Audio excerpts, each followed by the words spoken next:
Jose Mourinho has been enormously popular at Roma. He won a European trophy and came within a penalty kick of winning a second. Mourinho said that he's never felt as loved by a fan base as he did at Roma. But in January 2024, he was sacked. So, what happened?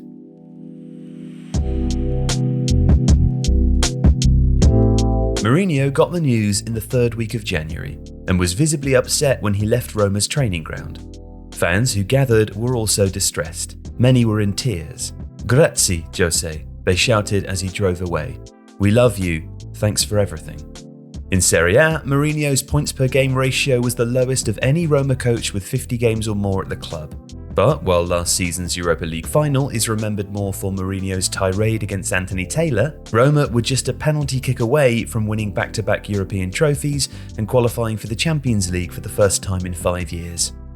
"We'll always have Tirana," a fan called after Mourinho, referencing where Roma won the Europa Conference League as he left in January. Always.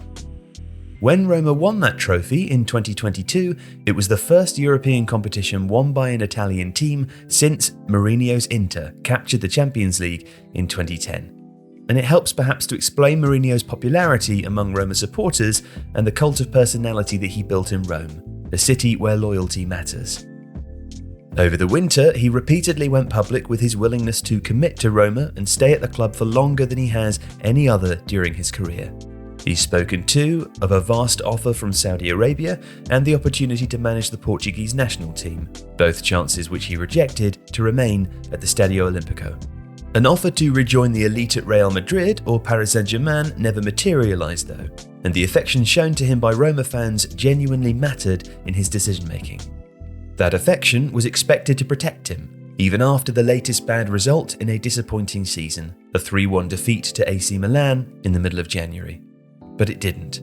Just as Dan and Ryan Friedkin, the club's owners, caught everyone out with their appointment of Mourinho 2.5 years ago, they also took Italian football by surprise by sacking the Portuguese manager.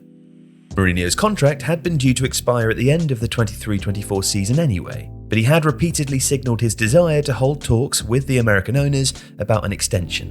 He got his meeting, but it was unscheduled and unexpected. The Friedkins arrived, and after a meeting lasting 25 minutes, they told Mourinho to leave immediately. Now, the decision to get rid of him is a courageous one by the owners. Unsurprisingly, it's brought a response. Friedkin leave leaflets have been printed and scattered around. As Leandro Paredes and Paulo Dybala left training, fans stopped them to say, "This is on you now." But of course, the reasons behind his departure are nuanced. On January the 1st, Italy's government abolished a tax break used by Serie A clubs to attract better coaches and players. It meant that, even if Roma were doing well, the prospect of renewing Mourinho became more expensive overnight. He was already the highest paid coach in the league. The Friedkins indulged him in his first summer with a €113 million net spend. It contributed to UEFA issuing Roma with the strictest of financial fair play settlement agreements. Since then, Roma's general manager, Tiago Pinto, who will leave the club in February, had to sell more than spend to keep the club compliant. But high-profile players have continued to arrive. Mourinho, however, has argued that Roma were only able to sign players of such calibre because those players had lost their way. The out of contract, the marginalised and the relegated. Nevertheless, while the spending has declined, Mourinho has regularly pointed out that only Frosinone and Verona spent less in gross terms in the summer 2023 transfer window. But the wage bill has climbed, becoming the third most expensive in Italy after Juventus and Inter. But Roma are 9th in the league, having their worst season in more than 20 years. It had become embarrassing for the Friedkins.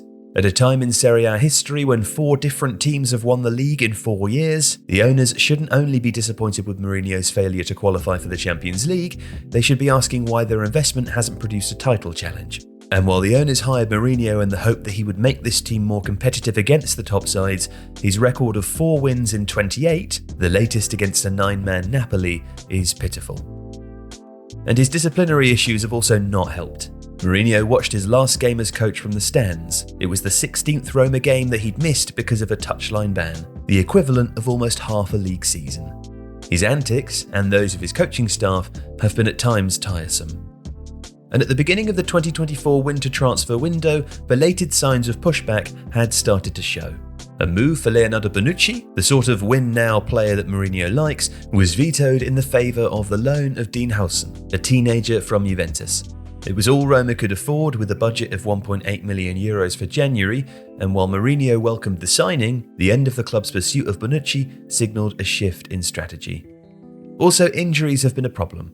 Tammy Abraham has not played at all this season because of an ACL injury, Chris Smalling has not featured since September 2023, and Paulo Dybala, at the time of Mourinho's departure, had also missed 7 league games. But the squad was still strong enough to perform at a higher level, and the beginning of January was the first time the fans' support for Mourinho no longer looked unconditional. Roma were eliminated from the Coppa Italia by rivals Lazio, Mourinho's 4th derby defeat in 6 games. It was too much to take for a fan base that, in almost a century of existence, has tended to judge the failure or success of a season on such grudge matches. Outside of the club's training ground, graffiti left on a wall said, "Better to die with dignity than live in humiliation."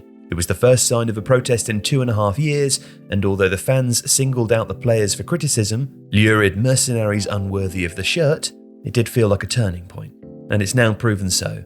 Many wrote Mourinho off after his sacking by Tottenham and Manchester United. In Tirana, where Roma overcame Feyenoord in 2022, he let it all out. The critics were wrong. Mourinho wasn't finished after all. His tears upon departure then were not crocodile. On the contrary, he knew what this looked like, not only in how it would play with the heartbroken fans, but also the wider world. Mourinho sacked yet again. He didn't want to go out like this. If you like this video, please consider subscribing to the channel. The Athletic is home to some of the world's best sports journalists, including David Ornstein, Daniel Taylor, Ollie Kay, Amy Lawrence and Rafa Honigstein. With the latest transfer news and insight on every Premier League football story that matters, theathletic.com puts you inside football. And you can try it for free now for 30 days. See the link in the description.